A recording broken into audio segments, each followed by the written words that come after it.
Salut à tous, on se retrouve aujourd'hui pour parler du Paris Saint-Germain ce mardi 30 septembre et on commence directement bien sûr avec la prochaine rencontre. C'est demain, c'est de la Ligue des Champions, Next Game bien sûr, le match demain du côté du FC Barcelone pour cette rencontre de Champions League, deuxième journée. Donc on va parler bien sûr un peu de cette rencontre, on en reparlera encore beaucoup demain. N'oubliez pas que la conférence de presse de Luis Enrique ainsi qu'un joueur, je ne sais pas ça sera quel joueur qui sera avec Luis Enrique, aujourd'hui en conférence de presse, ça aura lieu tout à l'heure. On reviendra bien sûr sur tout ça, mais aujourd'hui déjà quelques infos concernant cette rencontre. Tout d'abord, l'entraînement d'hier, donc il y aura de nouveaux entraînements aujourd'hui pour les joueurs du PSG, mais ça sera ce soir aux alentours des 19 h au stade Montjuic où se jouera bien sûr la rencontre demain. Mais hier bien sûr au centre de Poissy, on commence tout d'abord avec Bradley Barcola, on peut voir également Nuno Mendes, on peut voir Achraf Hakimi ou par exemple Zeremri, Kanghini ou même Lucas Chevalier. Voilà, parmi la plupart de ces joueurs-là, la plupart devraient être titulaires bien sûr pour cette rencontre demain. À noter quelques infos, donc tout d'abord concernant Désiré Doué, voilà, il devrait être absent du groupe parisien qui sera dévoilé aujourd'hui, bien sûr, là dans l'après-midi, là je n'ai pas encore le groupe, mais normalement, c'est quasiment sûr les gars qui ne sera pas là, Désiré Doué. Donc encore en phase de récupération après sa blessure, le milieu français ne devrait pas figurer dans le groupe retenu pour le match de demain. Il devrait bien être forfait Désiré Doué, c'est trop tôt. En gros, ce match-là, il reviendra peut-être pour le match ce week-end ou peut-être après la trêve internationale, c'est peut-être le mieux pour lui. Mais pour le match aujourd'hui, voilà, c'est quand même un gros manque bien sûr pour Paris. De se priver de Désiré Doué, c'est comme ça, mais voilà, il ne faut pas le faire jouer blessé parce que bien sûr il peut avoir une rechute. Concernant Kvaratskhelia, lui aussi, lors de l'entraînement hier, j'ai montré les photos, il n'y a pas de photo de Kvara parce qu'il n'était pas présent, Kvaratskhelia. Et lui aussi, l'attaquant géorgien pourrait faire partie du groupe pour le déplacement, mais aucun risque quant à une possible titularisation. Il peut être dans le groupe, Kvara, il peut avoir son nom inscrit dans le groupe, mais le voir titulaire, ça s'annonce quand même très compliqué. On verra donc aujourd'hui, voilà, s'il fait partie du groupe, il sera encore testé peut-être ce soir, peut-être fera l'entraînement pour voir si ça va ou pas. Bon, là, aucun risque sera prêt avec Kvaratskhelia, ça semble compliqué quand même de le voir jouer demain face au FC Barcelone. N'oubliez pas qu'il est sorti sur blessure, c'était samedi contre la Auxerre. Donc là, c'est quand même deux coups durs, l'absence de Kvaratskhelia, en plus de celle de Doué, en plus de celle d'Ousmane Dembélé, bien évidemment, mais il y a quand même des bonnes nouvelles, les gars. Vitinha, qui était sorti au bout de 30 minutes de jeu contre la Auxerre, Ruiz, forfait contre la Auxerre, et Neves, forfait également contre la Auxerre. Les trois devraient être présents et dans le groupe ce soir. Ils pourraient même être titulaires, les trois. C'est le milieu type quand même de l'équipe du PSG. Ça, c'est quand même une très bonne nouvelle d'avoir les trois. Normalement, pour la rencontre de demain. Et par rapport à toutes ces blessures, on sait que ça s'enchaîne comme les blessures. Donc la saison dernière, le PSG a tiré sur la corde 4 joueurs dans le top 10 mondial les plus sollicités. Neves, il a joué quand même 76 matchs saison dernière. Ruiz 73, Doué 73 et Hakimi 71 matchs. Et avec seulement 22 jours de pause et 7 jours d'entraînement avant de rejouer, l'hécatombe de blessures était écrite en gros. C'est vrai qu'on avait beaucoup parlé, que le PSG avait très peu de temps de repos, de vacances, tout ça, que la compète reprenait directement. Il n'y a pas que Paris a repris l'entraînement un mercredi. Et le mercredi d'après, il y a déjà le premier match contre Tottenham. Tu n'as pratiquement pas eu de pré-saison. Et là, tu sens en gros que les blessures s'enchaînent par rapport bien sûr à la saison dernière qui a été très longue bien sûr pour Paris, qui était en finale de toutes les compètes, en Coupe de France, en Ligue des Champions, en Coupe du Monde des clubs. Donc tu as joué énormément de matchs. Et là, tu les sens bien sûr, toutes les blessures. C'était écrit et ça se voit. On continue avec Ousmane Dembélé.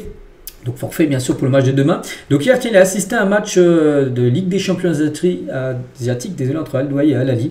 Il y avait comme du monde, il y a un ancien parisien, Marco Verratti, était par exemple sur la pelouse, on peut voir aussi d'autres joueurs qui étaient présents.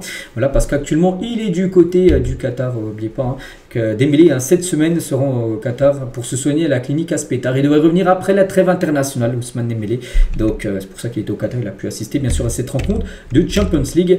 Il y a noté qu'il avait qu'Antoine Dupont également, donc là il y a le meilleur joueur, le meilleur joueur du monde de football bien sûr, et le meilleur rugbyman, je crois qu'il y a 1 ou 2 ans il était meilleur rugbyman du monde, Antoine Dupont. Donc les deux bien sûr sont ensemble bien sûr du côté du Qatar pour se soigner chacun de leurs blessures. Ce sera aussi l'occasion pour le Ballon d'Or bien sûr Dembélé de faire une coupure dans son environnement habituel et mettrait fin à toutes les sollicitations et entretiens qui occupaient ses journées. Vu qu'il a gagné le Ballon d'Or, il y avait beaucoup bien sûr de séances photos, d'interviews, tout ça. Et là maintenant il va pouvoir se mettre focus 100% sur son rétablissement bien évidemment. Vu que là il va être un peu plus au calme bien sûr du côté du Qatar. Donc voilà. Concernant Ousmane. Et chez certains joueurs, ces pépins physiques sont même vécus comme un mal pour un bien. Donc la raison, se blesser maintenant permet à certains joueurs de revenir tranquillement sans le moindre stress, bien sûr. Voilà, mais aussi d'aller convalescence et mini-préparation dans la foulée. Ces joueurs touchés ressentent encore le besoin de travailler le foncier, bien sûr, pour éviter une rechute, bien évidemment. Donc Dembélé devrait retrouver, comme je dis, les terrains après la trêve internationale d'octobre. Ce passage par le Qatar n'est pas lié à un souci dans son processus de reprise. Il en profitera aussi pour présenter rapidement directement son ballon d'or aussi au propriétaire du PSG, bien sûr. Hein. Donc aucun risque n'a été pris après pour Vitinha, sorti par précaution, même si le joueur n'a pas caché sa frustration. Donc là, on revient sur le match de samedi dernier. Toujours avec ce match de demain, Barça contre Paris, l'arbitre, bien sûr, quelqu'un de très important, ça sera l'arbitre anglais Michael Oliver. Cet arbitre qui a déjà arbitré quelques fois le PSG, c'est plutôt un arbitre qui sourit au Paris Saint-Germain en Ligue des Champions, historique. 3 fois il a arbitré les matchs du PSG, 3 victoires. Saison dernière, le 7-0 contre Brest, le 3-0 contre Salzbourg et le 2-1 contre la Real Sociedad. Je crois que c'était il y a 2 ans ce match-là. Donc voilà, on espère que ça continue bien sûr, voilà, qui nous porte bonheur cet arbitre anglais. Demain aussi, ça sera le gros duel entre Nuno Mendes et Lamine Yamal. On sait que Lamine Yamal, voilà, fini deuxième au Ballon d'Or, c'est un joueur exceptionnel, on sait tous, Lamine Yamal.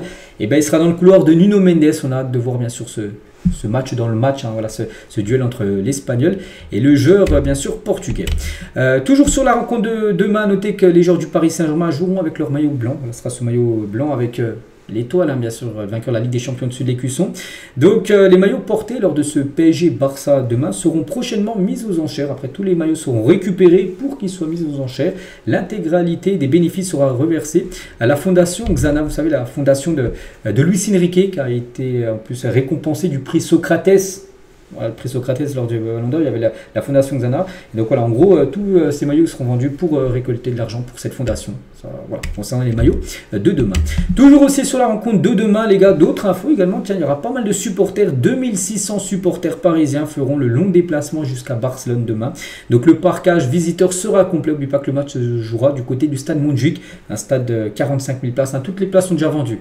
En tout cas, dans le parcage des supporters parisiens, plus de place à vendre, 2600 supporters parisiens sont attendus. Donc voilà déjà ce qu'il y a à dire concernant cette rencontre. Bien sûr, demain contre le Barça, on en reparlera encore demain parce que là, cet après-midi, à la conférence de presse, bien sûr, du coach du PSG aussi, le coach du Barça, on s'explique tout ça, les compos probables, je vous montrerai bien sûr tout ça demain. Après, prochain match Lille, ça sera dimanche, Lille-PSG à 20h45, puis après la trêve.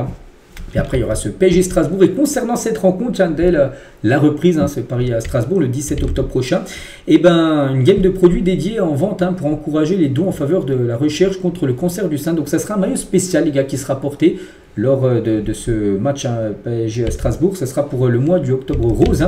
Donc, le PSG va supprimer son sponsor Qatar Airways de son maillot le temps d'un match. À l'occasion d'octobre rose, le PSG et Qatar Airways vont marquer le coup en supprimant littéralement le nom de la compagnie aérienne de Qatar, bien sûr, d'avion, voilà, pour mettre en gros ce ruban rose. Donc à la place, un ruban rose figurera sur l'avant du maillot. Objectif, offrir plus de visibilité dans cette campagne de prévention contre le cancer du sein. Donc voilà, ce maillot sera porté par les joueurs du PSG lors de ce PSG Strasbourg, c'est officiel. Voilà, c'est pour la bonne cause, bien sûr. Donc il y aura des maillots spéciaux avec le ruban rose. Il y aura aussi des produits dérivés, comme des écharpes, des tote bags aussi qui seront aussi vendus. Et tout l'argent sera récupéré pour la lutte, bien sûr, contre le cancer. On continue juste avec 2 dernières infos avant de finir, les gars. Tout d'abord, Kangini, il est convoqué pour la prochaine trêve internationale qui commence la semaine prochaine avec la Corée. Ils ont 2 matchs. Peut-être le Paraguay, j'en sais rien, mais je ne connais pas trop le drapeau. Mais là, le Brésil, je le reconnais. Donc le 10 octobre prochain, donc le 14. Voilà. Donc il est convoqué, bien sûr, Kangini. Et concernant les joueurs de l'équipe de France, les joueurs parisiens, on sait que la dernière trêve, ça ne s'est pas super bien passé avec Dembélé blessé, Doué aussi blessé. Donc, Barcola aussi qui s'est blessé. Donc, pas de Dembélé, Doué dans la liste de l'équipe de France. Donc, les 3 premiers, parce qu'on rajoute aussi Cherki, mais il ne joue pas au PSG. Donc, en gros, Dembélé, Doué, bien sûr, se remettent de leur pépin physique. Voilà, ils ne seront pas là, mais tant mieux. Donc, à noter qu'en joueur de l'équipe de France du PSG, il y aura seulement peut-être Bradé Barcola. Sinon même Zaire-Emery ne devrait pas être appelé par rapport qui joue très peu actuellement du côté du Paris Saint-Germain. Donc voilà les gars ce qu'il y a à dire aujourd'hui. J'espère que ça vous a plu. Donc nous on se retrouve demain bien sûr et on reparlera beaucoup bien sûr du match de demain soir contre le FC Barcelone. Je vous souhaite une très bonne journée et à demain.